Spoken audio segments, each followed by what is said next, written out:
Anthony Rapp, a cast member in Star Trek Discovery, at the premiere of the new television series in Los Angeles in September. Chris Pizzella and Vision App in the fifth episode of the new Star Trek television series, smuggler and trickster Harry Mudd unleashes a stream of resentment against Gabriel Lorca, captain of the USS Discovery. Have you ever bothered to look at your spaceship down at the little guys below, he rants. There are a lot more of us down there than there are you up here. And we're sick and tired of getting caught in your crossfire. Star Trek Discovery, set a decade before the adventures of Capt. Kirk and Mr. Spock, is a dark and disconcerting take on the franchise. Mudd's populist anger is just one departure from the traditional interplanetary idealism of the Star Trek universe.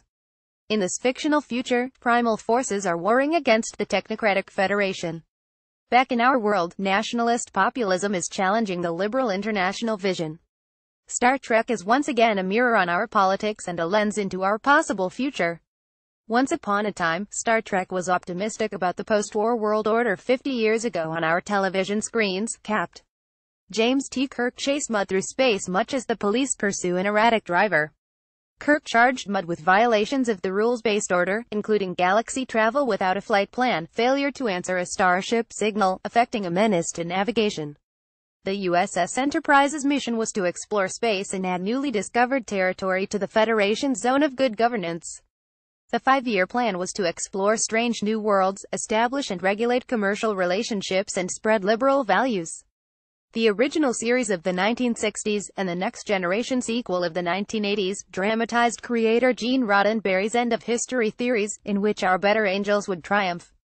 It showed a future in which globalization became, almost literally, universal.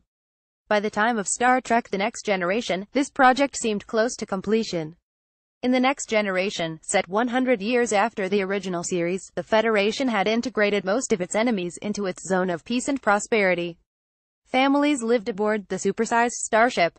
The episodes were seminars in mediating disputes among species under the Federation's protective umbrella. Not anymore, as you will see from the spoilers below. By contrast, Star Trek Discovery is warning us that things may get worse before they get better. The Harry Mudd of the 1960s series was a whimsical rogue. This new Mudd is furious. Armed with a time travel device, he engineers a recurring Groundhog Day massacre of everyone on board the USS Discovery. And it's not just the bad guys who are more violent this time. The protagonist, Michael Burnham, commits mutiny and assaults her commanding officer in the first episode. The show tells us that hundreds of years in the future, history will still have plenty of twists and turns left. The Federation is fighting a devastating war with the Klingons, an expansionist warrior race that was the original series analog to the Soviet Union.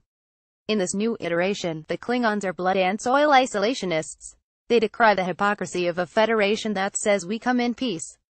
For the Klingons, the unspoken next line is so long as you remake yourselves in our image. The Vulcans, Earth's essential allies, resent the interbreeding with humans that produced Mr. Spock and, in this new series, his adopted sister, Burnham. They are less positive sim-rationalists than purist ethno-nationalists. Capt. Lorca himself is an anti-hero. Faced with the capture of his previous ship, he blew it up as he escaped, killing the crew trapped on board. He imprisons and tortures a member of an alien species, using it to power the ship's engines. Later, his starship encounters a sickened space whale. Lorca tries to navigate around it. It's not his problem. He seems to relish the chance to cut some moral corners in the name of wartime expediency. Sometimes by accident, more often by design, the various Star Treks have reflected the politics of their eras. The franchise has often held out the hope of a better future. Not this time. Discovery is a stark warning about where we may be headed. The triumph of the good is not inevitable. We may be boldly going where our species has so often gone in the past, in fear, toward violence and dissolution.